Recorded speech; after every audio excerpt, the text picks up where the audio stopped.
We are starting things off tonight with the aftermath of President Trump's decision to order the U.S. military to strike 3 nuclear sites inside Iran on Saturday. These are new satellite photos of the site before and after the strikes. The strikes are the first time the U.S. has conducted a direct military attack on Iran. The Pentagon reports extremely severe damage at the locations, and the strike involved more than 125 U.S. military aircraft. Thanks so much for joining us here at 5. I'm John Adams. The president said Iran's major nuclear enrichment facilities are completely and totally obliterated by multiple bombs as part of Operation Midnight Hammer. We have local reaction from the recent strikes from our Celine Stevens coming up here in just a few minutes. But first, here's Gabe Gutierrez with the latest. The United Nations Security Council meeting in an emergency session this afternoon, and the Secretary General saying that diplomacy must prevail. Of course, all this comes after the U.S. launching a series of airstrikes against nuclear facilities inside Iran. Today, the Trump administration is calling it a military success and arguing that it was necessary to prevent the Iranian government from acquiring a nuclear weapon, something that President Trump, White House officials say, has been saying for decades. However, critics of the administration, including even a few Republicans, have been arguing that the White House is drawing the U.S. into another war. They're criticizing that. However, the administration, including Vice President J.D. Vance, pushing back against that, saying that this is part of what President Trump promised during the presidential campaign: peace through strength. However, there are concerns now about what happens next, whether Iran will retaliate against U.S. forces in the region. There are about 40,000 U.S. forces across the Middle East, but there are also questions about whether Iran or its proxies might retaliate against Americans here inside the United States. Just this afternoon, the Department of Homeland Security issuing a new bulletin warning of a heightened threat environment and warning that it's possible that Iran could launch low-grade cyber attacks against the U.S. The bulletin also saying there is a possibility for violent extremists to retaliate against the U.S. Gabe Gutierrez, NBC News, Washington. Now to our Celine Stevens, where locally members of Congress have already made their stances known on the United States' involvement in another foreign conflict, and people have already taken to the streets to make their voices heard. Celine, what are you hearing? John, so while some Republicans have come out in support of the president's latest moves, those I spoke with today, some of which you can still see gathered here behind me at the waterfront, are firmly against the United States' involvement in this Israel-Iran conflict and are upset about the president's decision to strike without congressional approval, even calling it unconstitutional. This is a moment where this cycle of escalation can take us to a very terrible place. President Trump's decision to strike 3 Iranian nuclear facilities led to outcry across the country and here locally. Trump ran on no war, no war, no war. What about now? We believe, like the majority of Americans, do not want a war with Iran and want our tax dollars to improve the lives of Americans here. I think the bottom line is people really do not want war. They want peace. The U.S. joining in on the attack initially launched by Israel after they claimed Iran was close to building a nuclear weapon. Our intelligence community has followed this extremely closely. They did have a significant amount, about 1,000 pounds of 60% enriched uranium, which is not enriched enough to build a nuclear weapon.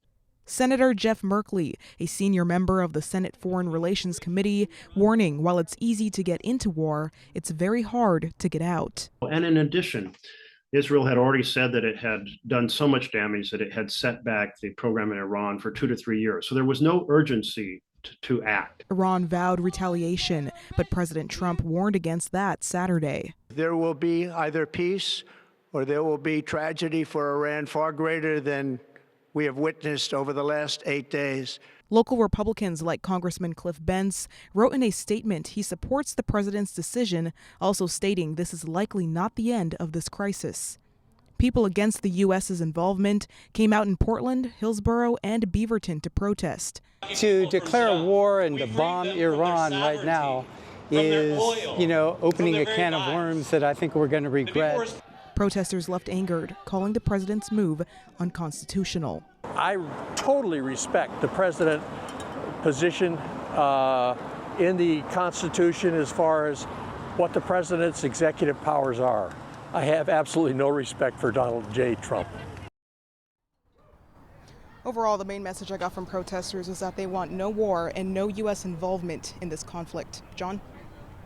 All right, our Celine Stevens, definitely some strong opinions on both sides of the aisle on this. Celine, thank you. And stay tuned tonight. Tom Yamas anchors a special edition of NBC Nightly News following the U.S. strikes on Iranian nuclear sites. You can catch that at 6 p.m. right here on KGW. Well, turning now to our local weather with a live look outside now. Some of the cloud cover started to melt away this afternoon. And there, look at that. We even see some blue skies out over downtown Portland. Most of that just becoming apparent here in the last couple hours. Meteorologist Joe Ranieri is joining us now. Joe, definitely a change of pace from what we saw Saturday. A big difference. Our temperatures are about 10 degrees warmer right now than we saw just 24 hours ago. I should say more than 20 because we topped out in the upper 50s for your Saturday afternoon. Today, yeah, a little nicer, John, from our Providence Park camera. Temperature of 64 degrees. We have a mix of some clouds and sunshine as you get ready to wrap up your weekend. But looking into tomorrow, you're still going to be looking at a mix of clouds and sunshine. But temperatures are going to be a little bit warmer, getting closer to the upper 70s to low 80s. I have a daytime high tomorrow of right around 80 degrees. But that upper level low that we saw of that record rainfall yesterday has pushed off to the east, now bringing in some showers, maybe some thunderstorms over into northern Idaho and the west side of Montana. But in terms of precipitation or thunderstorms, absolutely not going to happen over the next couple of days. If we see any rain, we're looking at maybe a trace to 2/100ths of an inch later on in the week. I'll show you that in a second. But looking at futurecast, overnight we'll start to see clear skies. I'm expecting to see a few clouds kind of filter in, more of that high cloud kind of feeling heading into the early part of tomorrow, but it's not going to be impacting our temperatures because that ridge of high pressure is going to be strong. But again, pleasant temperatures over the next 7 to 10 days. We don't really see a big warm up until about a week from today. And when I say a big warm up, it's still going to be very comfortable. I'll talk more about that in just a few minutes. All right, Joe, we'll see you then. Thank you. Let's take a look now at some of your other local headlines. Portland police are looking for the suspect or suspects who killed a man in the Foster Powell neighborhood. This happened just after midnight on Southeast Foster Road. Officers found an adult man stabbed to death in a parking lot. The suspect or suspects ran away from the scene. Roads were closed in the area but have since reopened. Also last night, one person has been arrested for a separate stabbing in Woodburn. At around 12:30 a.m., Woodburn police officers say they found a victim with a stab wound at an apartment complex on Young Street. The victim was taken to the hospital in stable condition. Then around 6 this morning, Marion County SWAT found the suspect, 37-year-old Luis Morales. He's now facing multiple charges, including attempted murder. And today, Portland homicide detectives are investigating a death in the Woodlawn neighborhood. At around 3:45 this morning, officers responded to a disturbance call and found an adult man dead inside of a home on Northeast Claremont Avenue. A man was detained on scene, and police are not currently seeking additional suspects.